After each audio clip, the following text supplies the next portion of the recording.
Greetings, welcome to another Fake Grand Order video. So while we are waiting for the Onigashima rerun event to wrap up and for the new singularity to show up, let's take a look at it and see what we can expect from the servants coming along with it, and see if any of them are actually worth our, well, hard-earned tickets and quartz, shall we? Now, in Agartha, the first thing we're gonna have is, once again, the true name system, just like in Shinjuku, where the story won't tell you their names until you've actually blah blah blah. Kinda a little iffy, but whatever. Multi gosh, once again, break bars, we know that. And this battle animation update. So Heracles gets a battle animation on his Nova Phantasm. It looks a lot more badass. Chevalier and Francis Drake, I'm not really sure. I haven't looked into them. But hey, animation updates are always nice. Now, the other thing that I believe, so we got this at the very beginning again, so we can ignore this, but I do believe that after this, I do believe we get the mission to get Astoflo's alternate outfit after we complete this chapter, I believe. I'll look into that. But anyway, let's first take a look at the servants that are coming along with this little release, shall we? First, Scheherazade, or what's the name? Shahrazad, or I tend to call her Sherazade for some reason, but whatever. So let's see, we have a caster, 9,000 attack, 15. Wow, that is a boatload of HP. That is almost as much as Jean there. Definitely, but I think it might actually be more than Jean. Huh. Very interesting. Okay, let's see. MP charge rate on attack, that is actually quite pathetic. So MP charge on defense, pretty much normal. But a triple art stack with 3 hits is definitely not bad. So that means she gets at least probably 3% per arts used, at least. So let's see, what else do we have here? Let's see. Storyteller. Chance to reduce one enemy's MP gauge. Would have liked to that to be guaranteed, but okay. And increases own arts performance for 1 turn. That's actually pretty good. 30% is not bad. Nowhere near as high as I think earlier is 50%, but hey. Then chance to charm army enemies. This is kind of pathetic. We can ignore that. And increase on defense for 2 turns. Yeah, we can pretty much ignore this skill right now. And let's see. Counter hero speech EX after interlude. So guts for 1 time 5 turns. Grants party gut status for 1 time 2 turns. Okay, that's not bad. And reduces 1 king enemy's attack for 1 turn up to 50%. That's actually not bad. For example, if you are still having trouble for some reason, they're dealing with, say, Gilgamesh or with Altria Lancer and Camelot, or pretty much anybody that is a king / queen, this reduces their damage they do by 50% before your defense buff kick in. So this can make a huge difference in your survival. Now, Nova Phantasm. Let's see, 1001 Knights. Interesting. Increase on MP damage by 20%. Activates first. Damages all enemies, which increases in damage after strengthening quest. And 500% chance to reduce their debuff resistance by 50% for 1 turn. That is interesting, but the strong part is here. Deals extra damage to king and queens. Now, the extra damage doesn't go up that much, and it is an AoE Nova Phantasm, so it doesn't deal that much damage. But hey, dealing extra damage to kings and queens is not bad. So that's a pretty decent Nova Phantasm, and when you combine it with her first skill, which increases her art performance by up to 30%, it's definitely not bad. I'm very curious how much damage she can actually do to kings and queens. And how many of them are actually assassins? Let's see, assassins, we've got assassin kings or queens. I can't actually think of any of them. Interesting. But anyway, Sherazade seems like a supporty anti-king queen caster. She seems pretty decent at that. Outside of that, nothing really stands out from her outside of her anti-king and queen gimmicks in her deck. So outside of that, I'm not really sure she's that strong, but getting her might be also useful.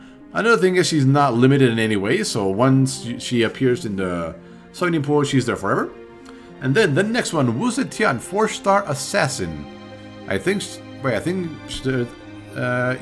Wu Zetian is a king. Huh, speaking of. So Sherazade is designed to take her down, basically. So let's see, 8,000 attack, 10,000 HP for a 4-star, not bad.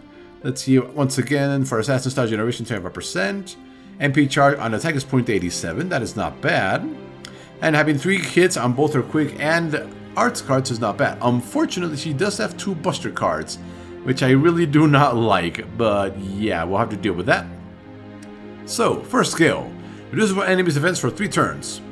all the way up to 20%. It's not the strongest skill in the game, reducing defense, but on a pretty low cooldown of 5 turns, that is definitely not bad. Although I'm not sure I'd like to waste all the materials required to get that all the way up to the rank 10. Imperial Privilege B, 60% chance to increase own attack and defense for 3%.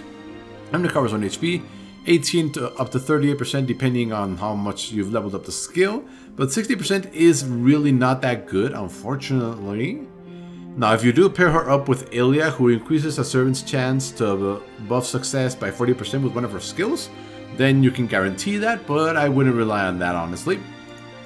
And third skill, Charisma of the Empress, increases party's attack for 3 turns, party's quick performance except for herself for 3 turns.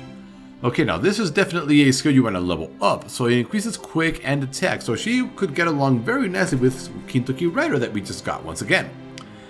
Somebody else she could get along with it is Heroic X Alter. That's another quick user that can benefit from criticals and attack up. So this is definitely the skill you want to focus on her. This one kind of iffy on that one, and this one might be good, but maybe all the way up to level 6, honestly. The amount of materials required to get her up any higher than that would be a little too much for my taste. Now, Null Phantasm, after Interlude 2, which is going to take a while to get here, unfortunately. Deals damage to one enemy. It's also a quick, removes their buffs. It's a shame this doesn't happen first, but that's kind of Shiro's thing.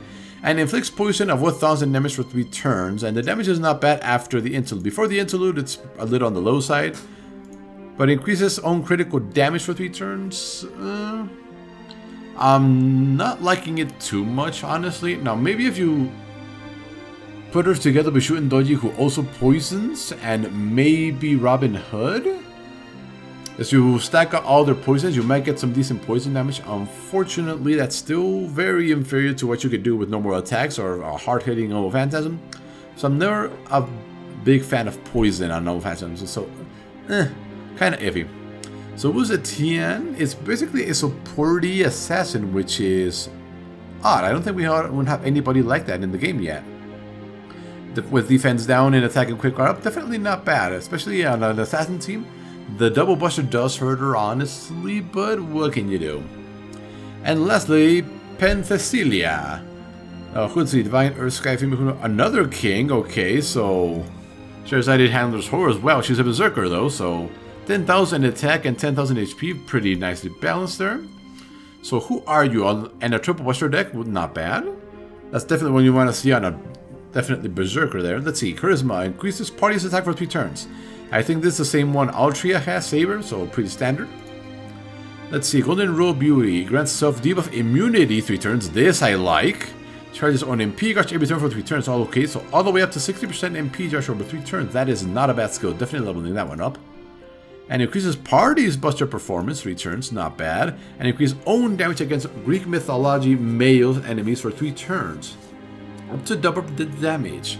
So she's essentially designed to take down Hercules from what I can tell. Let's see, Greek mythology. I think we will have... Who else is from Greek mythology? I can't really think of anybody. What's his name? Achilles isn't coming for another year. Chiron isn't coming for another year either. Greek mythology. I can only think of Heracles, really. I think she is really just designed to take down Heracles. Let's go take a look at that. So let's see. Greek mythology. Become ABCE. Greek mythology males. Oh, here we go. Oh, Orion. Okay. Chiron. Well, what do you know? Hector's there. Oh, here we go. Alexander, Iskandar. There's Achilles, Heracles, and Asterios. So a very limited array against who she deals extra damage to. But hey, having a niche like that is actually strong is definitely not bad. Also, the buff performance to the entire party is definitely nice. Now, Outrage Amazon, let's see. Deals damage to one enemy, up to from 6 to 1,000, so that's not too bad. I think she's a 4-star. Yes, she's a 4-star, so we're going to assume 600%, unfortunately. And resists their attack for 3 turns. Kind of negligible. So as an anti-Greek mythology male berserker, she can definitely pull her own weight. Let's see, increasing everybody's attack is always nice. Debuff immunity and chance for MP, very nice. So she's a very solid 4-star berserker when it comes to dealing with Heracles. And based on what I've seen from the story, because I took a look through it, having her as a guest servant would definitely be useful against certain fights once you actually see what we're up against. However, that's not all. We are also going to get a 3-star Christopher Columbus.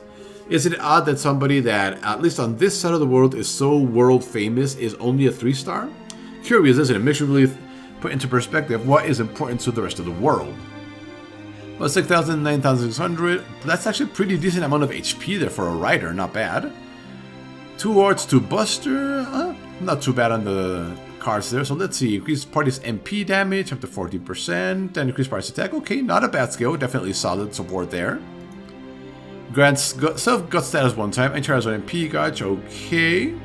This is, I actually like this because it ensures that you can actually use that MP gauge that you just gained. And increase own Buster performance for 3 turns, gain critical stars. 20% critical. Now, he has a 3-star, so that means getting that up to level 10 is not too bad. You still need a lore though, so I don't think I'd waste any on this guy. Now, let's see. No Phantasm, Santa Maria drop anchor. Anti-army buster deals damage to all enemies. Okay. So 4 to 600%. Reduces their critical attack chance for 3 turns. That's not too bad, I guess, for a 3-star. What's his bond 10 looking like? When it increases party's buster performance and MP generation rate by 10% while he is on the field. That's not too bad. Although getting him up there is a little iffy. So Mr. Christopher Columbus, definitely a weird 3-star there. But Penthesia, definitely very, very solid against Greek male enemies. Lucetian, a support assassin. I don't think we have anything like that in the game so far. And Sherazade, definitely a very niche caster against kings.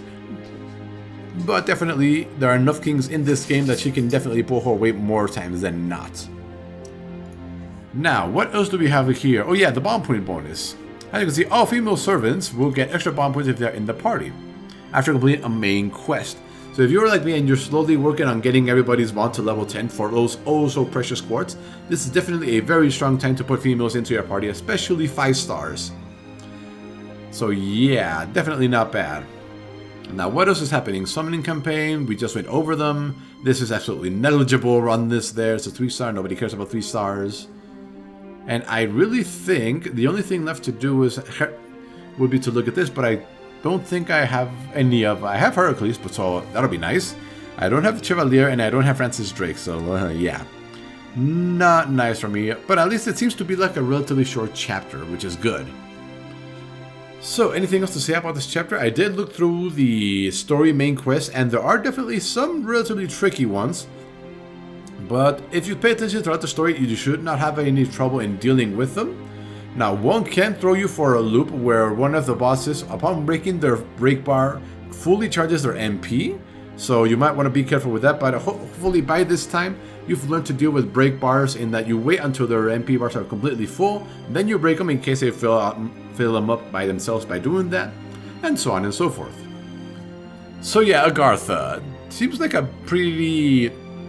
not so special chapter, but definitely there might be something interesting happening in the story, especially because once they release the video, because I don't want to play myself for copyright reasons, once they release it, you'll see that Astoflo and Echevalier actually play a relatively important part in the story, lore-wise or story-wise. They may not be the most powerful servants, but hey, they're fan favorites apparently. So anyway, thank you for watching, and we will see you next time.